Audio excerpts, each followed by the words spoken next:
बिस्मिल्लाहिर्रहमानिर्रहीम। अस्सलाम वालेकुम। ये मनाजिर देखिए आपकी स्क्रीन पर। ये मनाजिर क्या बता रहे हैं? पाकिस्तान के बॉर्डर के साथ बिल्कुल इंडियन फोर्सेस को लेकर आए हैं और कुछ नई भर्तियां करने के बाद उनको स्पेशल ट्रेनिंग दी जा रही है। ट्रेनिंग किस चीज़ की है? ट्रेनिंग ये है कि जैसे ही हम पाकिस्तान पर अटैक करेंगे, आपने पाकिस्तान में दाखिल होना है और वहाँ पर बंकर्स, हाइडआउट्स और बहुत सारी चीज़ें तबाह करनी है और अगली जगह पर आपने बढ़ते हुए पाकिस्तान के इलाकों को फतह करना है। अब आप अगर इस सारी सूरत हाल को देखें, ये मनाजिर देखें कि जिस तरह इंडियन फौज की ट्रेनिंग हो रही है, जिस तरह वो लेकर आ रहे हैं, आपको क्या बात समझ आती है? आपको एक बात बड़ी क्लियर समझ आती है कि सितंबर में मोदी 75 साल का हो रहा है और बीजेपी एक ऐसी पार्टी होती है कि जिसमें आप जानते हैं कि ख़ानदानी सियासत नहीं होती। वहाँ पर आप कोई ना कोई बड़ा लीडर आता है और 75 साल के अरसे के अंदर फिर उसको वो रुखसत करते हैं और कहते हैं कि ठीक है, तुम जाओ, अब किसी और को चांस दो। क्योंकि वहाँ पर ना तो कांग्रेस ना कोई और पार्टी की तरह ख़ानदानी पार्टी नहीं होती। उन्होंने अपना एक स्टैंडर्ड बनाया हुआ है। अब मोदी 75 साल का हो रहा है। सितंबर में मोदी ने 75 साल का होना और उसके बाद अब प्लान ये हो रहा है आरएसएस की जानिब से कि मोदी को साइडलाइन किया जाए और उसकी जगह बीजेपी अपना एक नया उम्मीदवार लेकर आए। क्योंकि उनको लग रहा है कि एक तो बीजेपी की जो पॉपुलैरिटी है वो डिक्लाइन हो रही है और अगर अब हम इक़्तिदार से अलग हो गए, जो अमेरिका की जानिब उनका इशारा भी है कि रिजीम चेंज ऑपरेशन करने की तैयारी है, इनको ये लग रहा है कि मोदी हैंडल नहीं कर पाया ऑपरेशन सिंदूर को सही तरह, जिस तरह एयरफोर्स मजाक बनी हुई है, जिस तरह सारे मामला है, तो हमें अब साइडलाइन करना चाहिए। अब सिनेरियो ये है कि मोदी के पास एक तरीका है अपने आप को बचाने का और वो है प्रोलॉन्ग, लंबी, भयानक वॉर। और आप ज़हन में रखें, बिल्कुल पैटर्न आपको इजराइल वाला नजर आता है।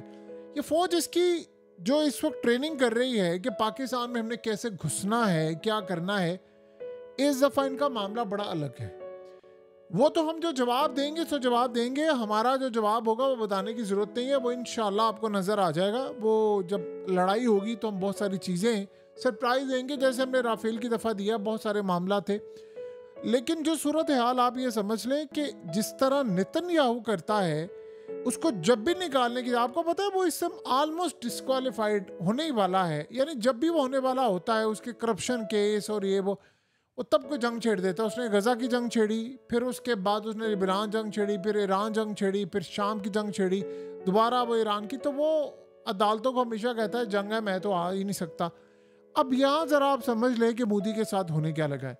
मोदी की सालगिरह है। अब मोदी के पास रास्ता एक ही है कि मुझे अपने आप को बचाना है, इक़्तिदार बचाना है, तो मुझे पाकिस्तान के साथ एक जंग छेड़नी है। लिहाजा अब उन्होंने फ़ौज को मुकम्मल तौर पर फ्री हैंड दी है।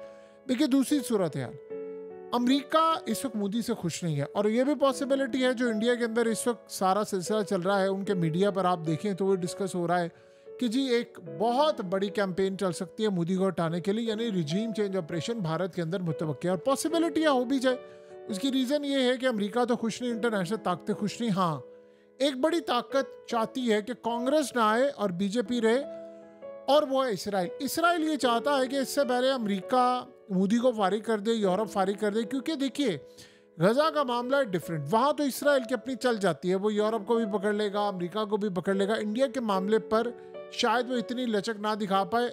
अलग बात है कि वो इंडिया के साथ है, तो वो ये चाह रहा है कि मोदी अगर चला गया तो ये जंग नहीं होगी पाकिस्तान के खिलाफ, तो पाकिस्तान के खिलाफ जंग नहीं होगी, तो पाकिस्तान को तबाह कैसे किया जाएगा, तो वो उसका पुराना ख्वाब है। तो लिहाजा अब वो एक जंग की तैयारी करें।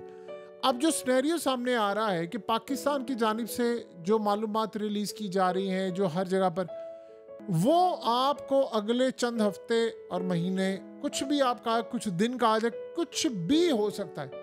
इंडिया पाकिस्तान की बड़ी जंग होने जा रही है। जाहिर सी बात है, आपको पता है उन्होंने अगला जो प्राइम मिनिस्टर है वो योगी आदित्यनाथ को बनाना है। वो अल्टीमेट पागल है, वो ऐसा बंदा है कि उसके पास दिमाग नाम की कोई चीज़ नहीं है, उसका बस ना चले, उसका आज आप उसको प्राइम मिनिस्टर बना दे, वो सुबह ही पाकिस्तान पर अटैक कर दे और शायद वो एटमी हमला कर दे। यानी उसकी ये मेंटालिटी, मोदी तो चले फिर कुछ ना कुछ मैनेज कर लेगा, वो बिल्कुल ही पागल इंसान है। तो इंडिया के अंदर ये जो सूरत हाल इस वक्त पैदा हो रही है बड़ी खतरनाक है। आप एक चीज़ देखें, जब से ऑपरेशन सिंदूर इस वक्त, यानी पॉज जिसको ये कहते हैं, उसके बाद से सबसे ज्यादा हथियार कौन खरीद रहा है? उनकी नेवी। सबसे ज्यादा जंग इनकी फोर्सेस में कौन कर रहा है? उनकी नेवी। राजनाथ सिंह ने तो कह दिया था ना, ओपनिंग करवानी है हमने नेवी से, और मोदी ने रिसेंटली कह दिया था कि मैंने आपके मुंह से निवाला छीन लिया है। नेवी के चीफ को उसने कहा था अगली दफा आप ये करेंगे, तो अब ये काम करने के लिए जा रहे हैं। तो नेवी ने इस दफा असल में बदला ये लेना चाहते हैं अमेरिका से, इकोनॉमी का, टैरिफ का।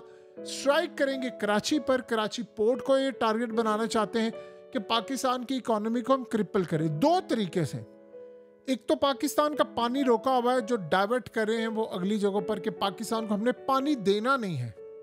नंबर 2, सूरत हाल पाकिस्तान का पानी रोकने के बाद उनका जो अगला सिनेरियो है और अगला प्लान है वो कुछ इस तरह से है कि उन्होंने पाकिस्तान का पानी रोकने के बाद चाहते हैं कि पाकिस्तान का एग्रीकल्चर पूरा तबाह हो, इनके यहाँ फूड शॉर्टेज हो जाए, पानी इनको ना मिले, सब्जियां फल ना हो, ये एक्सपोर्ट तो क्या, ये अपने मुल्क का अनाज और गल्ला पूरा ना कर सके, फूड क्राइसिस यहाँ पर हो जाए तो इनकी इकोनॉमी तबाह होगी। और दूसरा, हम कराची को टारगेट करें, गवादर को टारगेट करें, तो वहाँ पर भी ये काम करेंगे। ये उनके प्लान्स हैं।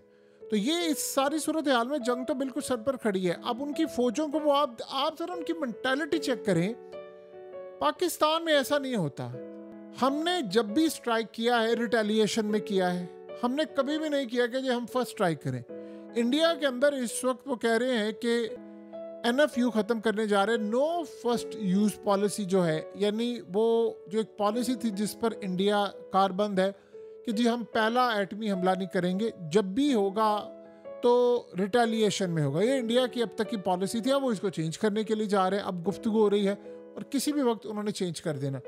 तो अब आप अंदाज़ा करें कि हमने कभी ऐसा नहीं किया। वो अपनी फ़ौज को ट्रेनिंग क्या दे रहे हैं कि आपने पाकिस्तान में घुसना है, बॉर्डर पर आ रहे हैं, आपने ये करना है, वो करना है। ये सूरत हाल है। लेवल आप देखिए ज़रा किस लेवल पर कर रहे हैं।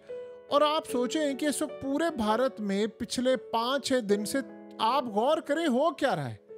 पहले एयर चीफ आया, उसने कहा जी हमने 6 तैयारे गिराए हैं। फिर उसके बाद आप देखिए नेवी को उन्होंने कहा है कि जी अगला आप अटैक करेंगे। फिर उसके बाद आप देखिए अब वो कह रहे हैं कि F-16 गिराया, और आज वो कह रहे हैं कि हमने अमेरिका से पूछा कि आपने पाकिस्तान के F-16 गिराया, तो अमरीकी आगे से क्या कहते हैं? अमरीकी कहते हैं कि आप पाकिस्तान से जाकर पूछे, तो वो आगे इंडिया कह रहा है कि हमने कहा था ना आपको हमने गिराया है। देखो अमरीका इनका जवाब नहीं दे रहा। यानी अगर एक बंदा, एक मुल्क आपको मुंह ही नहीं लगा रहा, क्योंकि आप देखें, आप इस बात को समझे, मैकडॉनल्ड्स का बायकॉट वहाँ चल रहा है, KFC का बायकॉट वहाँ पर चल रहा है, पेप्सी का बायकॉट वहाँ चल रहा है, कोका कोला का बायकॉट चल रहा है। इसके अलावा इन लोगों ने किस तरह एप्पल का बायकॉट, भारत के अंदर इस वक्त बायकॉट की कैंपेन चल रही है कि जी हम लोकल सतह पर बनी अपनी प्रोडक्ट्स बेचें। और इनकी जो प्रोडक्ट्स हैं अमेरिका की खास तौर पर कंपनीज है जिसमें माइक्रोसॉफ्ट भी है, गूगल भी है, इन सब का बायकॉट करके, और इवन के व्हाट्सएप का भी।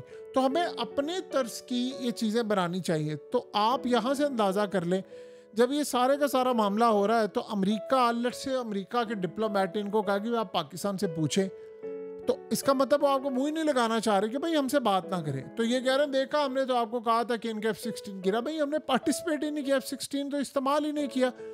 अमेरिका के ताल्लुकात तो आज आपके साथ ठीक हुए हैं, ये ऑपरेशन सिंदूर से पहले क्या अमेरिका के ताल्लुकात आपके साथ ख़राब थे? काफ़ी हद तक ठीक थे, बल्कि अमेरिका की आशीर्वाद थी। आप याद करें ट्रंप, ये तो अभी लड़ाई हुई है ना ट्रंप की, ट्रंप गेन करना चाहता था बहुत सारी चीज़ें। जब लड़ाई हुई तो उससे पहले, जब ड्यूरिंग लड़ाई, आप ये देखिए ट्रंप ने क्या कहा, उसने कहा हम ये क्यों करेंगे, ये आपस में लड़ते रहे, खुद ही अपना काम करें, हम क्यों करेंगे। और उसके बाद उनके जो नायब सदर, उसने भी ये बात की। वो तो फिर अचानक सी बात है कि ट्रंप को गेन करना था, इंडिया के खिलाफ जाना था, उसको सबक सिखाना था, तो फिर इंडिया के खिलाफ हो गया। और अब तो खैर बहुत ज़्यादा इनकी लड़ाई हो गई है।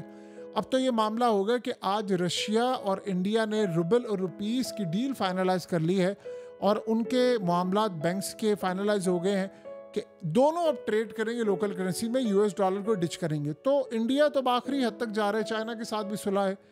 लेकिन इस सूरत हाल में आप ये बात को बिल्कुल मत भूलिएगा, अमेरिका को सबक सिखाने के लिए वो पाकिस्तान से जंग कर सकते हैं, यानी करनी उन्होंने पहले भी थी, लेकिन अमेरिका को अब सबक सिखाने के लिए वो लाजमी करेंगे।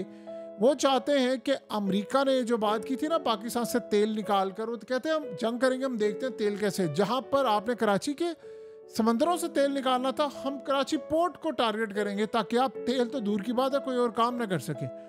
और इस सारी सूरत हाल में अब आप देख लें वो अपनी फौज को तैयार करें किस लेवल पर क्या मामला कर रहे हैं। अब उन्होंने बिलियंस ऑफ डॉलर का असला, ड्रोन्स, इसराइल से टेक्नोलॉजी, तमाम चीज़ें ले ली हैं। बस ये बात आप ज़हन में रखिएगा, मोदी के बर्थडे के दिन आ रहे हैं और उसके बाद उसने बहुत सारे मामलात में फारिग भी होना है। वो चाह रहा है कि मेरा इक़्तिदार भी तब्दील है और मैं बहुत सारे मामलात अपने हाथ में रखूं और एक बड़ी जंग करके जाऊं।